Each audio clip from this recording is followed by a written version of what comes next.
Antes mesmo da pregação, né, vou me apresentar. Acredito que a maior parte me conhece, né, mas a apresentação é precisa porque tem também pessoas que não me conhecem. Sou José Ferido, do Ministério, tenho o Ministério de um Apóstolo, sou filho de casa e vou abençoar hoje a tua vida. Agradeço profundamente pela liderança, pela convocatória. É com grande responsabilidade que eu estarei cá ministrando, abrindo o tema do mês. E acredito que você vai ser profundamente abençoado, porque Deus tem novidades para a tua vida. Deus tem novidades para nós nessa manhã. Uns vão sair chocados, outros vão sair jubilando. Então, sem mais perca de tempo, vamos ao texto de base. Né? Nós estaremos falando no tema outro fundamento. Texto de base, 1 Coríntios 3, 11. Por favor, alguém faça a sua leitura.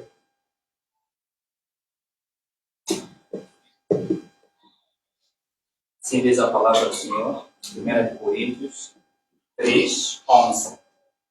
Porque ninguém pode colocar outro fundamento além do que está posto, o qual é Jesus Cristo. Amém? Nós vamos ver que o apóstolo Paulo ele está reencaminhando essa carta para o povo de Corinto, a igreja que se localizava lá.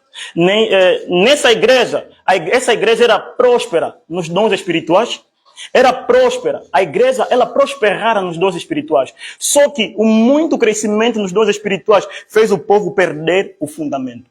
Fez o povo desligar-se do fundamento, do sustento da igreja. Então, se desviando, alguns começaram a introduzir na igreja doutrina dos nicolaítas. Ou seja, Nicolau começou a trazer certas doutrinas profanas no seio da igreja. Ok, quando a igreja perde o fundamento, as doutrinas profanas entram dentro dela. Então, Paulo, vendo essa desordem toda, Paulo se preocupou profundamente em trazer um reparo na igreja. Ok? E você vai ver que no primeiro capítulo, Paulo vai falar disso. No segundo também, Paulo vai continuar. Já no terceiro, Paulo vai corrigir o quê? Os grupitos que são criados na igreja. Ok? Primeiro, uns estavam a seguir Apolo porque Apolo era eloquente nas escrituras, era um homem extraordinário. E outros, eles seguiam a Pedro, falavam, não, eu sou discípulo do profeta Zau, não, eu sou discípulo do Papa, eu sou discípulo de Cristo. Então, Paulo vendo isso ficou, esse camarada, então até agora vocês são os mundanos. Ok? Porque, tendo já sendo crescido, até agora vocês não estão entendendo essas coisas, ainda querem viver as coisas de menino. Então Paulo está falando, olha, eu não posso falar com vocês conforme um adulto na fé. Vou falar como criança. Então Paulo vai remeter essa carta neles, ele vai falar o quê? Olha, tanto eu como Apolo somos somente ministros. Cada um está fazendo a sua parte, mas cada um receberá do Senhor segundo aquilo que ele fazer.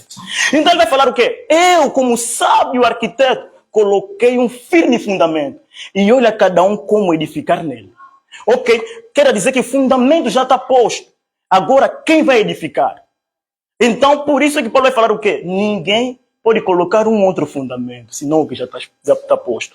Quer dizer, o fundamento da igreja já está posto, não pode ser terrado, não pode ser anulado. E no estudo, algo que me deixou maravilhado é que o mestre Paito disse, tem fundamentos, ou seja, alicerces que não podem ser destruídos nas nossas vidas.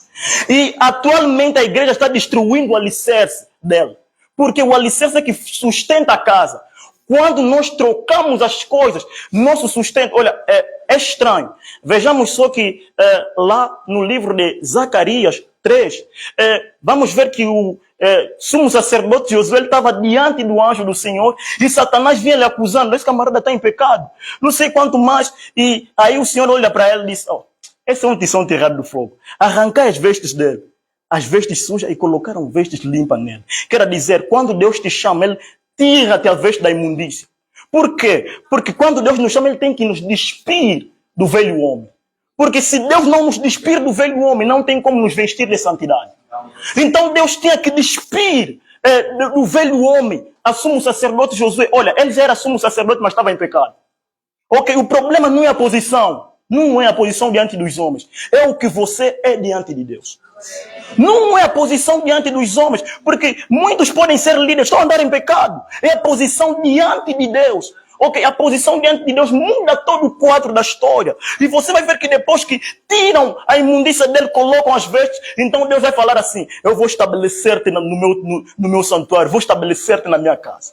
Ok, quando Deus tira a imundícia de nós e nos reveste de santidade, Ele nos estabelece como coluna de fogo, ou seja, como pilar da igreja, para que para ela não cair. Por isso é que você vai ver que João, Pedro e Tiago eram considerados, ou seja, os pilares da igreja. Por quê? Porque Deus os santificou e os revestiu de autoridade e poder. E o estranho aí nessa história é que na mão do sumo sacerdote Josué tinha uma pedra que tinha 7 olhos. Mas é estranho, como é que uma pedra vai ter 7 olhos? Ok, na verdade a pedra já era um tipo de Cristo. Na verdade a pedra já é a pedra angular. Desde o Antigo Testamento já mostrava-se que tinha uma pedra que tinha que vir onde as pessoas estão que construir. Uma pedra angular, insubstituível. Uma pedra angular que não poderia ser quebrado. Mas por que a pedra tinha que ter 7 olhos? Lá no livro de Apocalipse 5, 6 fala que um dos anciãos vai falar assim: não chora, João, não chora. Porque o leão da tribo de Judá venceu para abrir o livro, para tomar o livro e quebrar os seus selos. Então João olha para ver Jesus com os 7 Espíritos de Deus, ou seja, 7 chifres e 7 olhos, que são o quê? Os 7 Espíritos de Deus, na verdade, são as 7 emanações do Espírito Santo. As 7 emanações do Espírito Santo. E a igreja está fundada numa rocha que tem as 7 emanações do Espírito Santo. Que são, primeiro, o Espírito do Senhor, que na verdade deveria ser o Espírito de revelação. Porque a Bíblia lá no livro numa das cartas de Paulo aos Coríntios, ele vai falar o quê? Que o Espírito do Senhor nos revelou as coisas que Deus nos deu gratuitamente. Depois, temos o quê? O Espírito de sabedoria. O Espírito de sabedoria é o quê? É o Espírito que nos leva, ou seja, a emanação da sabedoria nos leva a caminhar com Deus como sábio, não nécios. Não como pessoas que não têm conhecimento. O espírito de sabedoria. E isso, a igreja está perdendo sabedoria. A igreja, nós não estamos andando como sábio. Estamos andando como nécio. Por isso é que estamos a nos falar mal. Por isso é que estamos a nos invejar. Por isso é que não queremos que o outro progrida na vida. Queridos, a sabedoria é a aplicação do conhecimento entendido. E o conhecimento é a informação que você adquire da parte dos homens ou de Deus. E o entendimento é a compreensão dos códigos contidos na informação. É isso. E muitas das vezes nós temos tanto conhecimento da Bíblia, não temos entendimento desse conhecimento. Por isso é que não praticamos.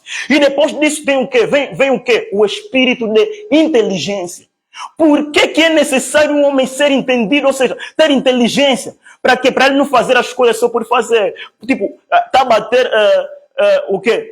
Profecia, avivamento de profético. Não! A inteligência te guarda de fazer essas baboseiras.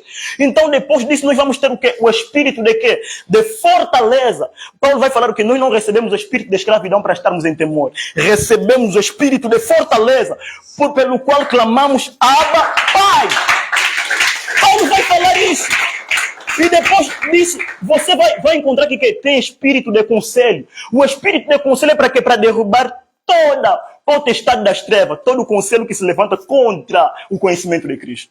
Esse espírito é que vai derribar, porque tem conselhos que nos dão, que são conselhos tóxicos. E esse espírito derriba esses conselhos. Ou seja, essa manifestação, essa emanação do Espírito Santo. E o outro é o quê? O espírito de conhecimento.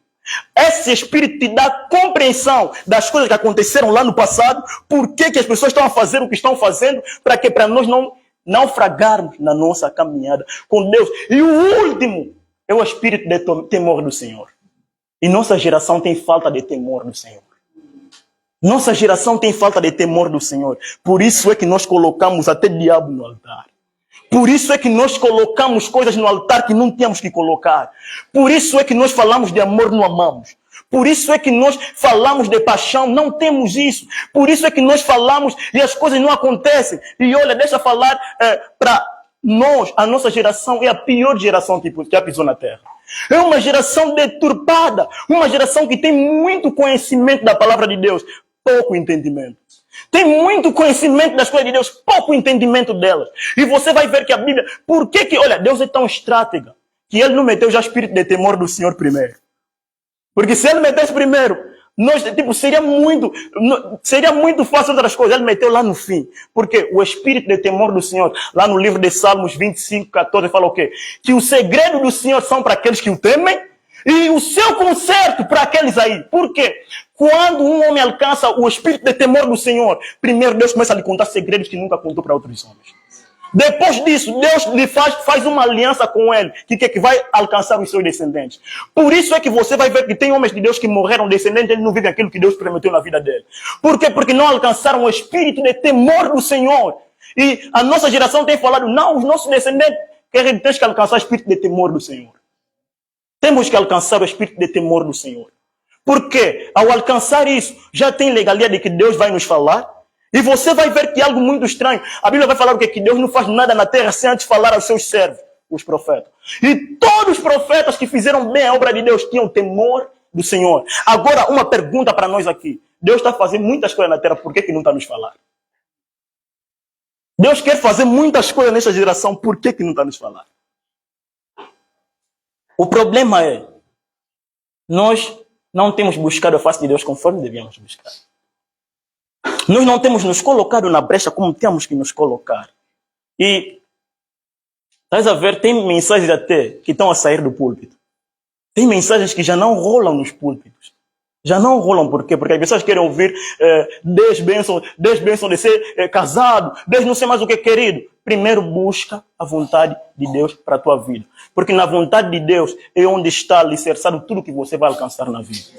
Primeiro é necessário que nós busquemos a vontade de Deus. Agora escuta, já que eu já falei, já estou a falar do fundamento. Agora Paulo vai falar o quê? Olha cada um como edifica nele. Porque tem os que edificam lá com palha.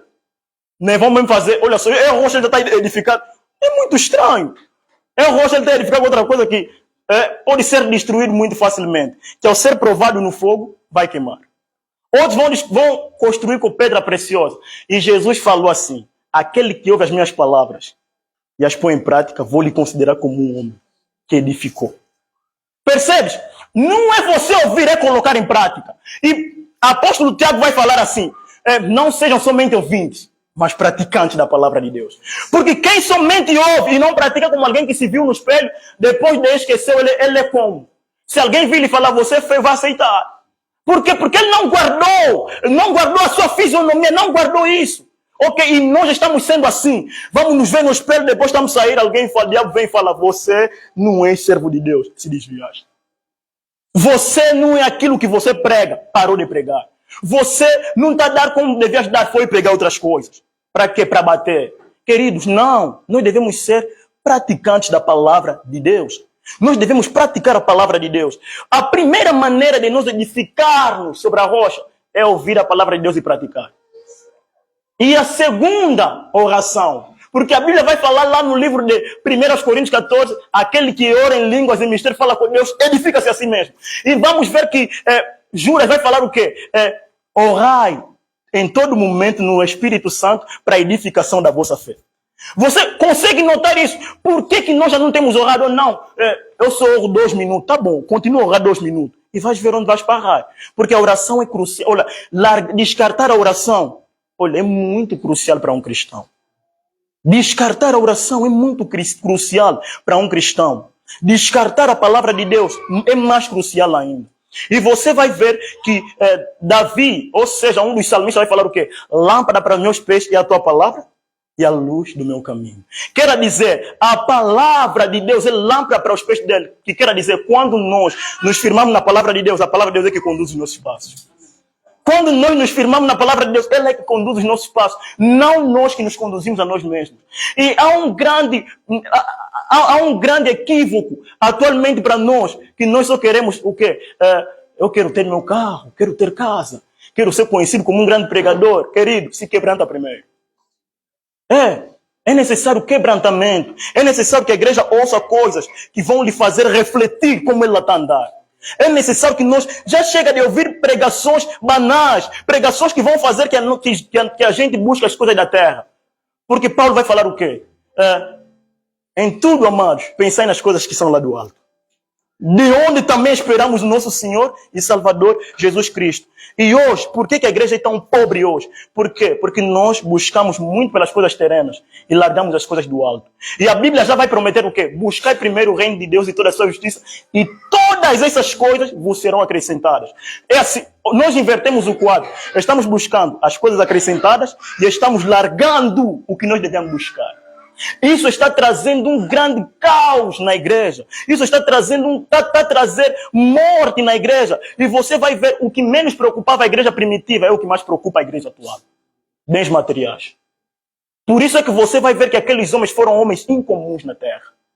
Você vai ver que aqueles homens foram homens tremendos na terra. Vai ver que esses eram homens cheios do Espírito Santo, cheios de poder, cheios de autoridade, homens cujo mundo não era digno.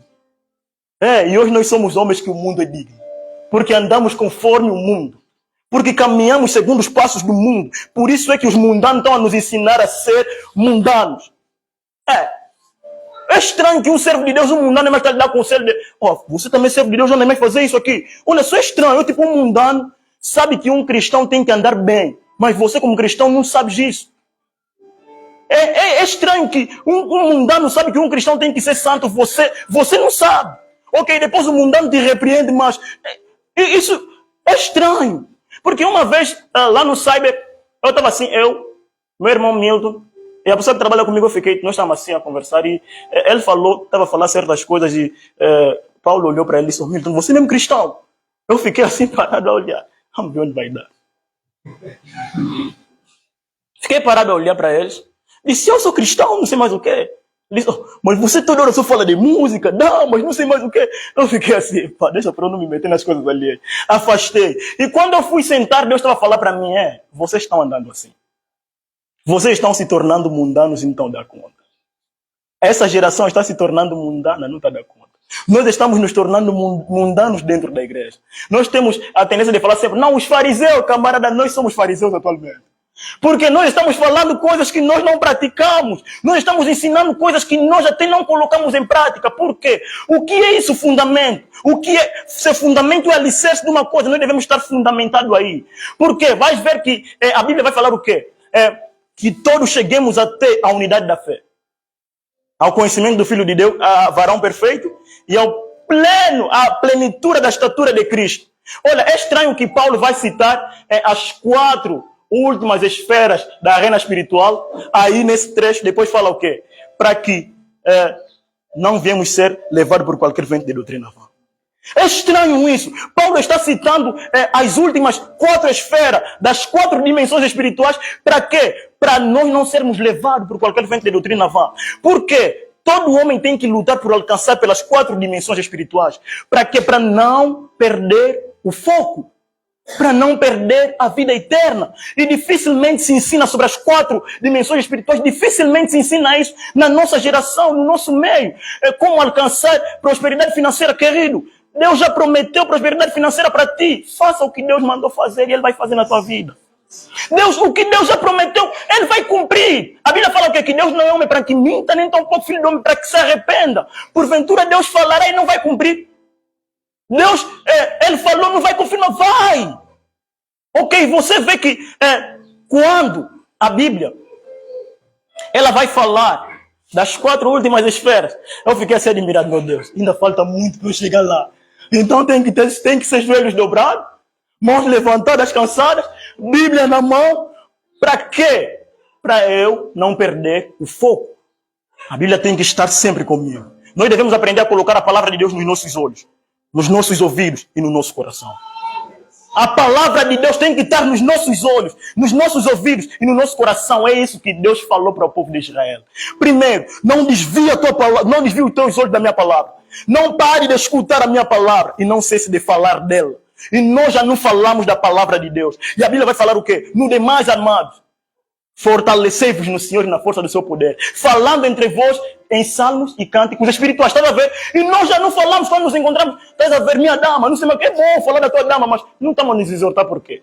Não estamos a nos fortalecer na fé por quê? Porque perdemos o foco do cristianismo. O cristianismo de hoje já não é o mesmo cristianismo de ontem. E quando eu ouvi, quando o profeta Zão ligou para mim e disse outro fundamento, eu fiquei assim, acho que vou ter problema. Outro fundamento já tipo... Fiquei assim, meu Deus. Eu já não quero mais falar esse tipo de coisa. Eu sou muito calmo, não sou muito frontal. Eu sou muito tranquilo e quando virem me afrontar posso ficar assim cabisbaixo, tipo Jeremias. Então, Deus falou, tens que pregar. É necessário. Queridos, por mais frágil que você possa ser, quando Deus te manda fazer algo, faça. Quando Deus te manda dizer algo, diga. Quando Deus manda repreender, repreenda. Porque, olha, a nossa geração não é que não tem conselheiros. Os conselheiros da nossa geração só já não querem dar conselho porque as pessoas não querem receber conselho. As pessoas não querem receber conselho. Por exemplo, se eu falar na Manusha, conforme você está a andar, está mal. Aqui diante de mim vai falar, tá bom, obrigado, apóstolo. Mas quando ir, Zeferino está me sentindo. Ele não sei mais o que, está a ver. Em frente vai reconhecer, mas lá vai falar mal. Ok, muitas das vezes até você vai dar conselho e a pessoa te afronta. Então você fica assim, olha, ele está me mandando mal, deixa só não falar. Para eu não arranjar problema. Porque a pessoa vai me achar de mal. Não, é necessário que a gente aceite os conselhos. As repreensões são boas para nos encaminhar na direção certa. As repreensões são boas para nos colocar no lugar certo, porque Deus repreende a todos que Ele chama de filho.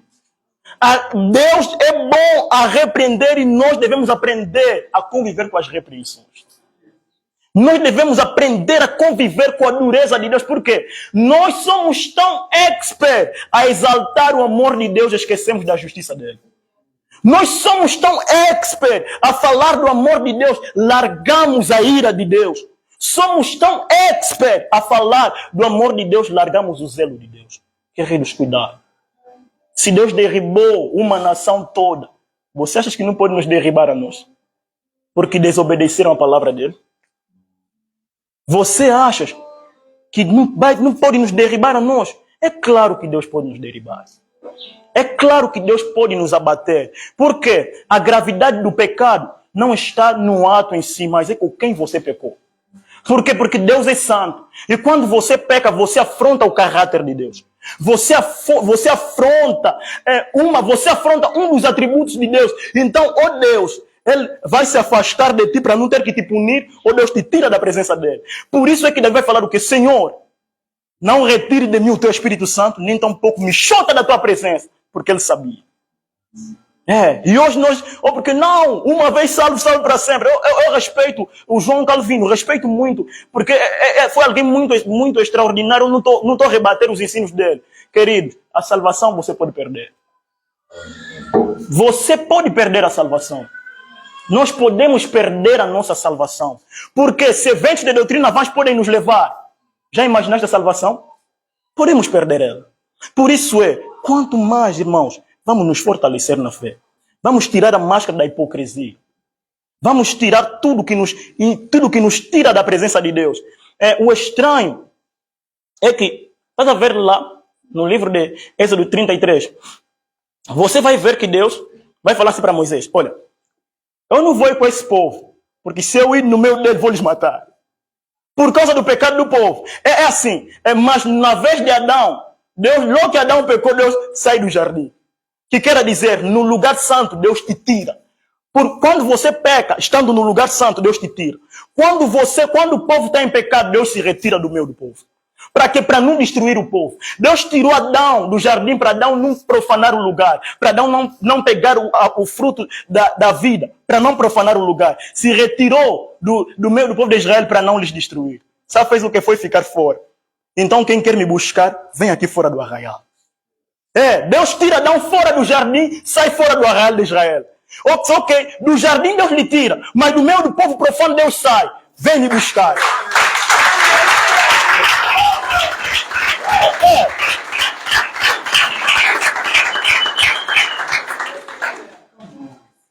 E atualmente, estamos a ser tão sentimentalistas, não, eu vou pregar, irmão vai ficar irritado. Fica irritado. Ok, tem que ficar irritado com Deus. Não sou eu, fica irritado com quem falou. Fica irritado com o dono da palavra. Fica irritado com Deus, não fica irritado conosco. Porque olha, os profetas eram tão zelosos que Deus lhe mandou também ir. Não quer saber se é rei, não quer saber se é quem, ele vai mesmo ir. Deus falou, vai te matar. Tá embora.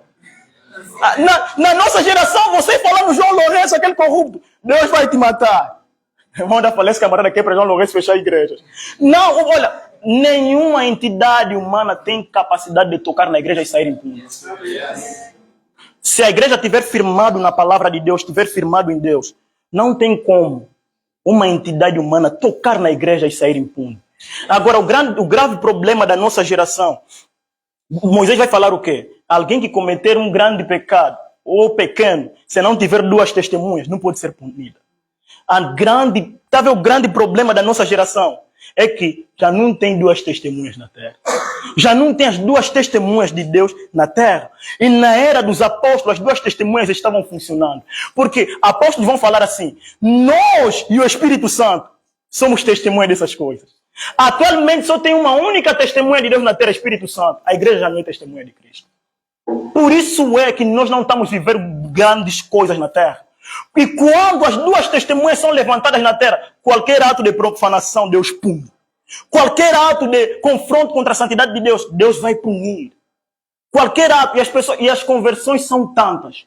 Por quê? As duas testemunhas estão operando. Porque os dois que estão concordando, que estão falando de Jesus, estão na terra.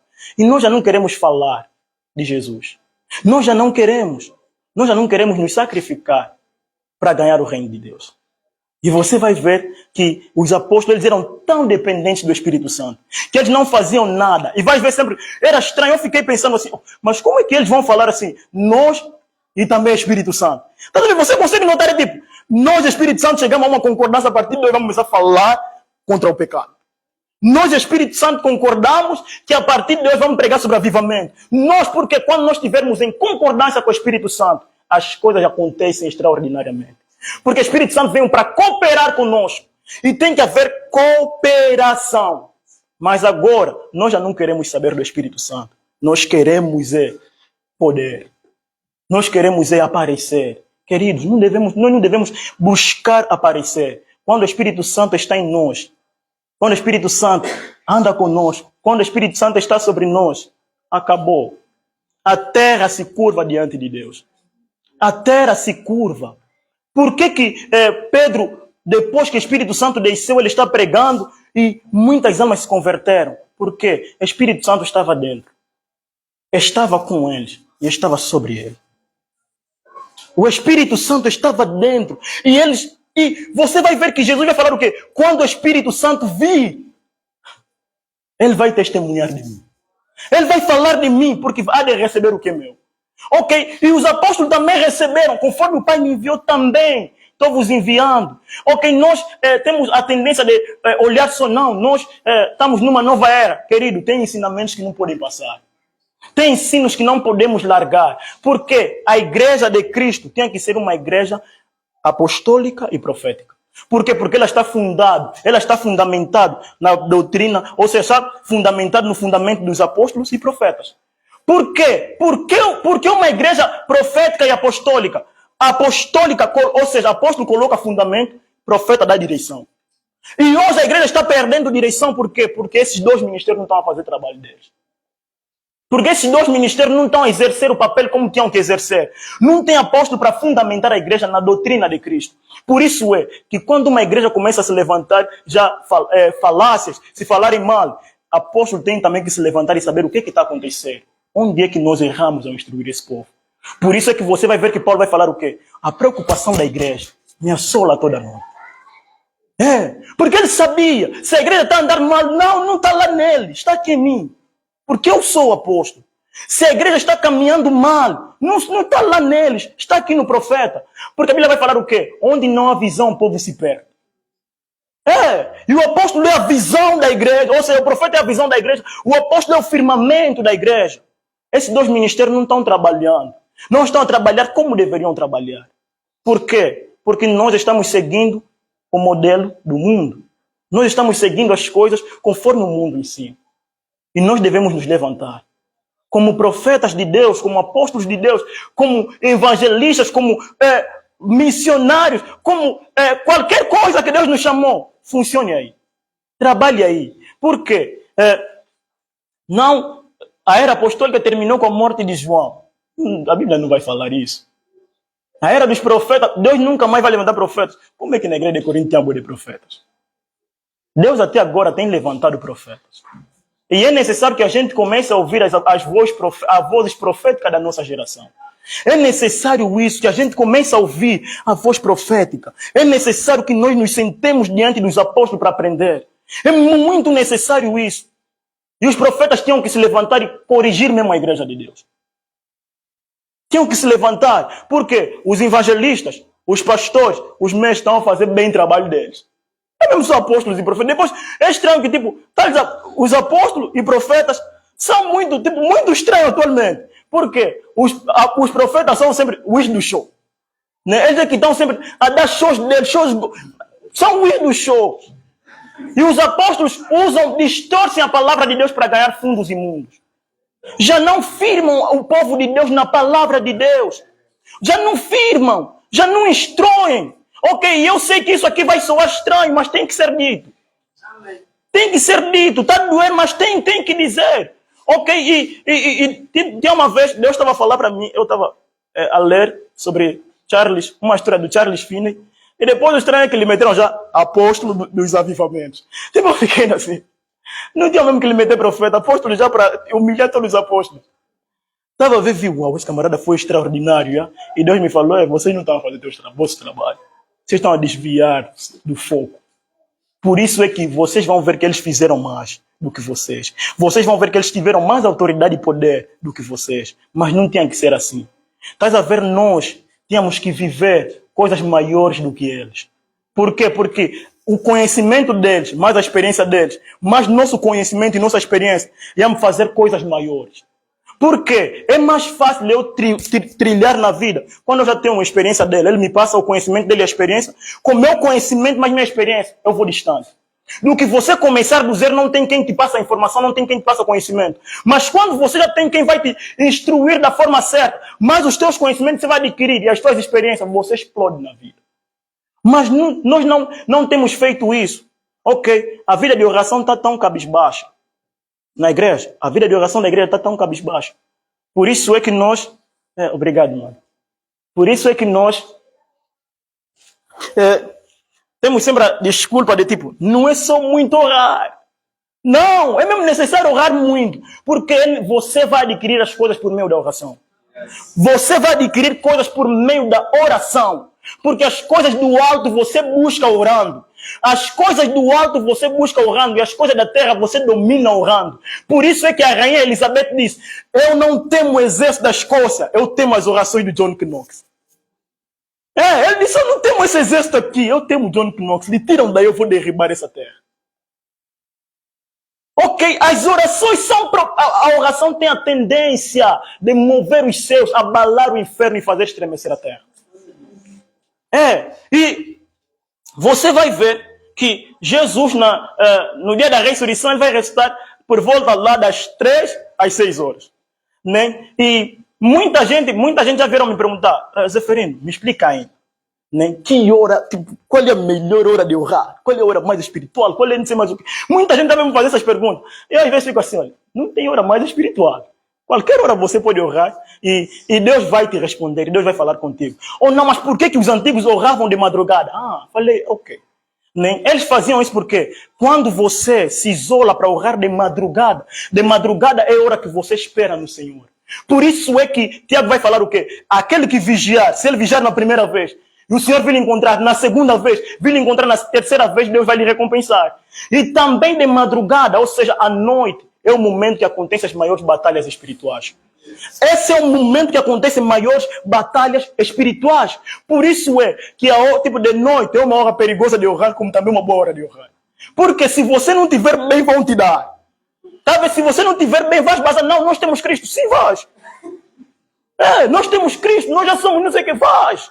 Querido, vais bazar. E depois desse tempo que o mundo espiritual não está fácil.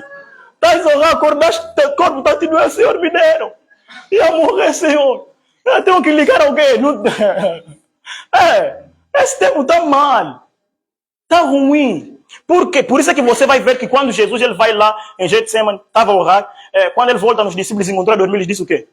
Olha, despertam-se. Vigiai e orai para que não entreis em tentação. Porque esse momento é o período que o príncipe das trevas opera. Por isso é que quando Jesus ele ia ser apedrejado lá em Jerusalém, então ele se retira para uma outra banda. Os discípulos, ele queria voltar, mas lá os discípulos falaram assim: Senhor, já queriam te matar lá, você ainda quer voltar mais? Ele disse: não são 12 horas no dia. Quem andar de dia vê a luz desse mundo e não tropeça. Mas chega a noite em que ninguém mais pode trabalhar, porque a noite é o período que o príncipe das trevas começa a operar. Por isso é que Paulo vai falar à igreja assim: nós somos filhos da luz, não filhos das trevas. Porque a noite é a hora que as pessoas dormem, se embriagam, é a hora que as pessoas tropeçam, porque ele está mostrando que nesse período as pessoas são derrotadas, ou elas vencem. Por isso é que ele vai falar o quê? Nós, como somos da luz, vamos permanecer vigiando. Nós, como somos da luz, vamos vigiar nessa hora. Por quê? Você vigia para o valente, ou seja, o diabo não vir te amarrar e entrar na tua casa, roubar tudo que você já tem. Você vigia para esperar também o teu Senhor, a hora que ele vir ter contigo. Ok, então o estranho, eu fiquei assim: uau, como é que Paulo está a falar isso aqui? E tinha um homem, Martinho Lutero, ele falava muito assim: se eu não começar o dia orando, o diabo já terá ganhado todo dia. Eu não sei se ele entendeu isso, eu não sei se Deus lhe falou. E quando eu lia sempre isso, eu falava: mas esse camarada aqui, muito tempo já, falava: esse camarada aqui, como assim? Se ele começar o dia orando, ele tem vitória. Se não, o diabo lhe ganhou. Afinal de contas, ele sabia que quando você perde na arena espiritual, na arena física, você perdeu. Yes. Quando você perde de noite, no dia você não faz nada. Quando você é derribado lá, no dia você não faz nada. Por isso é que Jesus tinha que acordar de madrugada, rompendo com o principado das trevas, rompendo com todas as hostes espirituais da maldade. E escuta, onde você está firmado, Jesus, a rocha onde nós estamos firmados, ele derribou as trevas. Agora nós estamos aí para nos mantermos firmes e vermos a derrota dos inimigos. Por quê? Deus, tendo a tendência de salvar a humanidade, ele lá dos céus fala para os anjos: olha, agora vou mandar o meu filho para a terra. Então o anjo sai lá do terceiro céu, passa o segundo, vem no primeiro, não fala nada, desceu na terra anunciando uma mulher agraciada. Salve-se, agraciada. Eis que no teu ventre vais dar à luz o Salvador. Ok, depois disso, Deus já havia dado ao homem o único nome em que nós podemos ser salvos. Deus já havia dado ao homem, porque ele anuncia lá na terra e o anjo vem falar aqui na terra. Agora, quando a informação chega na terra, era necessária a informação ganhar corpo. Era necessária a informação ganhar corpo. Então a informação ganhou corpo.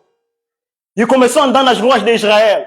Começou a andar nas ruas de Jerusalém. Nem como Salomão disse, a suprema sabedoria saiu na rua, convidando pessoas para o seu banquete. A suprema sabedoria desceu na terra e começou a chamar pessoas para o arrependimento.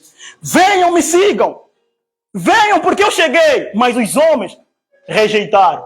E a Bíblia vai falar lá no livro de Provérbios: quem pecar contra mim, suprema sabedoria falar, violenta a sua própria alma. Quem peca contra a sabedoria de Deus, violenta a sua própria alma, destrói a sua própria alma. Vai destruir. E desde aquele momento até então, nós temos pregado a suprema sabedoria, que é loucura para os gregos, que é escândalo para os judeus.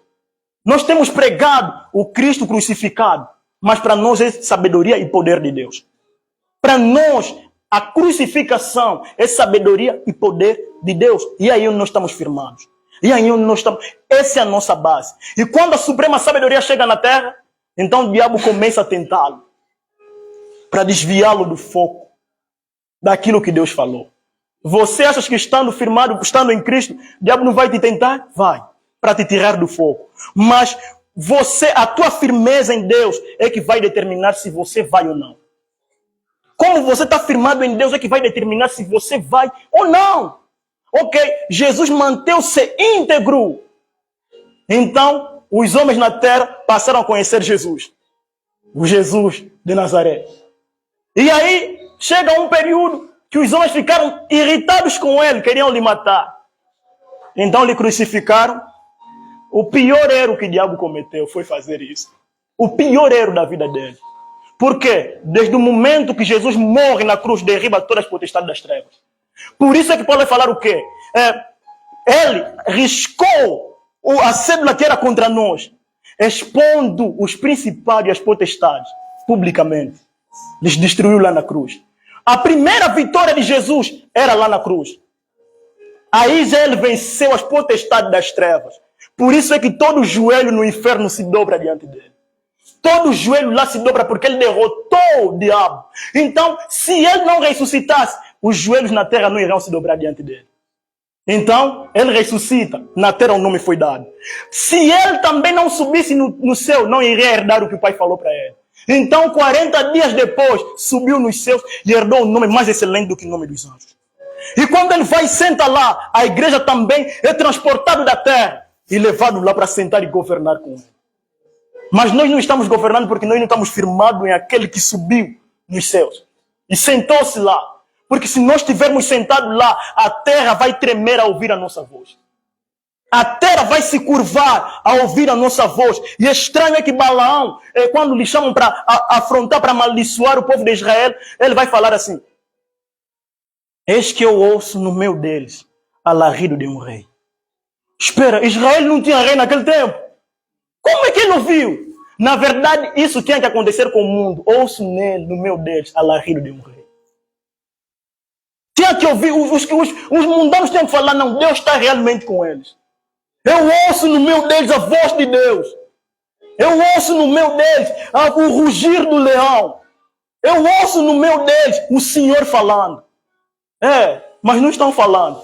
Estão falando: acha mesmo eu vou ir na igreja? Ou não se fala, mano? Eu vou ir na igreja, vocês que são hipócritas. Vou ir na igreja há dias eu estava conversando com meu amigo Zidane, ele disse assim para mim: olha, eu fui perder muito tempo na igreja. E eu fiquei chocado quando ele disse isso para mim.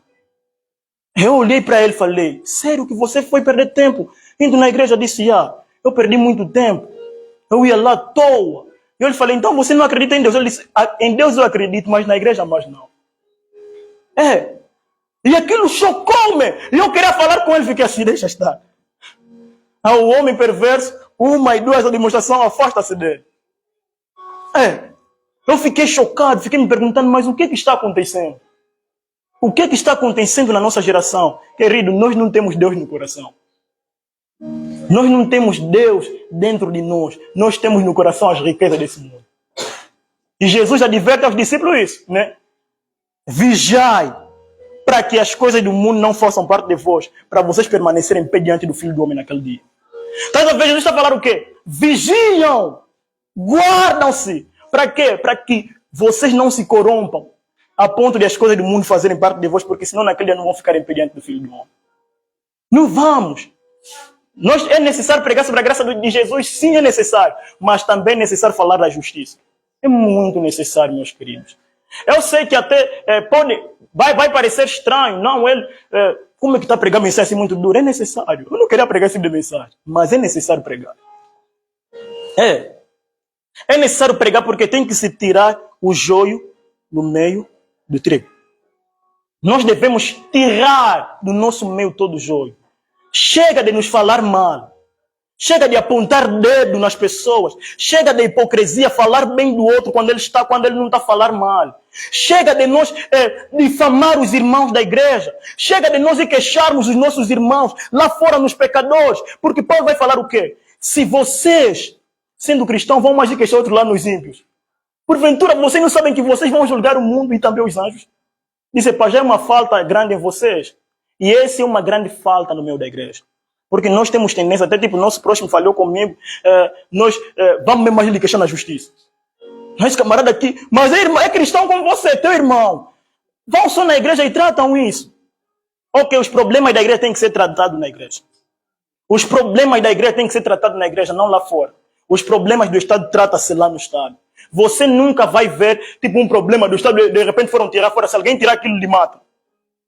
Se alguém tirar aquilo, lhe derribam. Por quê? Porque ele está publicando coisas secretas. Por isso é que Deus tem nos treinado. Até agora Deus está nos treinando para nós saber guardar as confissões e não publicá-las. E é estranho. Ok? Por quê? Jesus, o nome de Jesus aos homens foi dado. No inferno, ele conquistou. Nos céus, herdou. E nós temos esse nome, que todo joelho nos céus se curva, porque ele herdou um nome mais excelente. Temos um nome na terra que foi dado, que nenhum outro nome pode salvar senão aquele nome. Jesus. No inferno, nós temos um nome que derribou todas as potestades das trevas. E eu acredito que naquele dia, diabo fugiu se calhar. Porque quando Jesus chegou lá, eu acredito mesmo, o Rei da Glória chegou lá, e eu acredito que Jesus lhe pisou na cabeça lá. Porque lá no livro de Gênesis fala o quê? Que uma das sementes da mulher pisaria a cabeça da serpente. Então eu acredito que lá Jesus lhe pisou na cabeça. Porque se não lhe pisasse, não iria falar para nós: dou-vos poder e autoridade para pisar. Então lhe pisou lá. Eu acredito que lá Jesus lhe pisou, lhe derribou lá. Agora ele nos deu essa autoridade para nós continuarmos a esmagar, mas só que nós é que estamos a esmagar. Porque nós não estamos firmados naquele que destruiu. Nós não estamos firmados naquele que derrotou, por isso estamos sendo derrotados. Por isso estamos sendo destruídos. Por isso estamos sendo... Estamos sendo meninos na fé. Meninos, porque o governo não é para meninos na fé. O reinar não é para meninos na fé.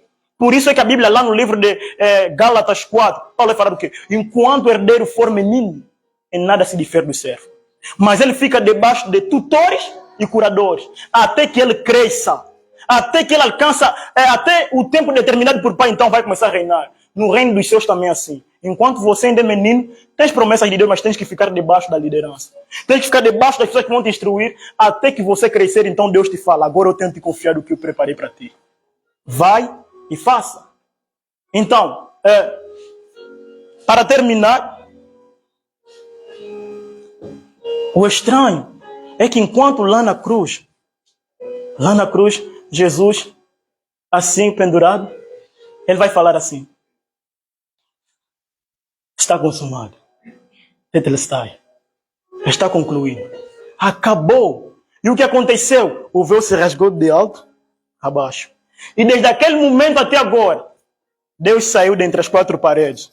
Agora vem habitar no verdadeiro templo, que foi construído sobre a rocha.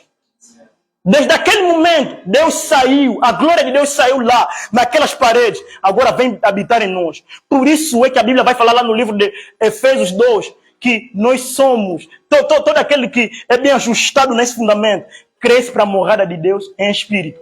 Desde aquele momento, Deus saiu lá, do santo dos santos terreno, vem habitar em você.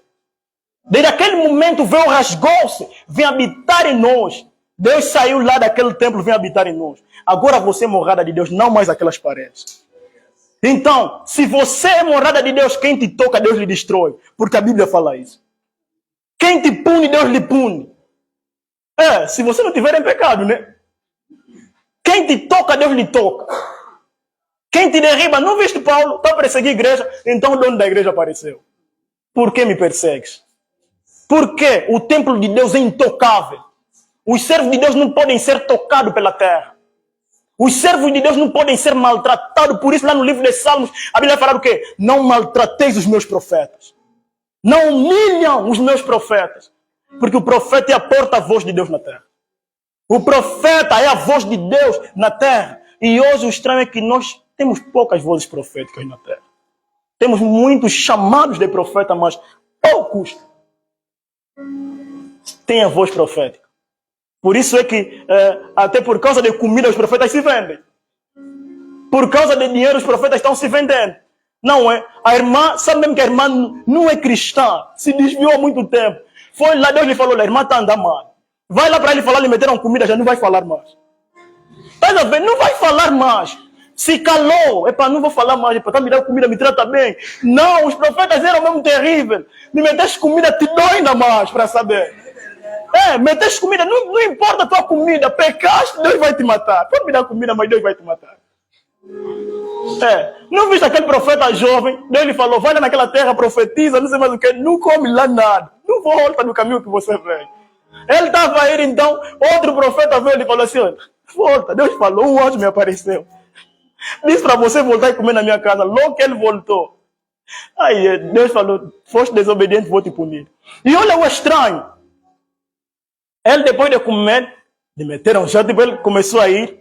A palavra do Senhor veio naquele outro profeta. Esse camarada pecou, vou lhe matar. Escuta, a pessoa que te faz, muitas das vezes, quem você tinha que alertar, se você desobedecer, Deus vai lhe falar que vai te matar porque você não obedeceu. Porque aquele profeta, ele mentiu. Mas a pessoa, quando voltou, Deus lhe falou, mas nele, eu vou matar aquele camarada. E depois disso, é que aquele mais velho falou, verdadeiramente sei que ele é profeta. Então, primeiro não sabia. Desconfiava só, não é mesmo profeta. Não venda os teus chamados porque as pessoas desconfiam. Faça o que Deus te manda fazer. Não dependa dos aplausos da pessoa.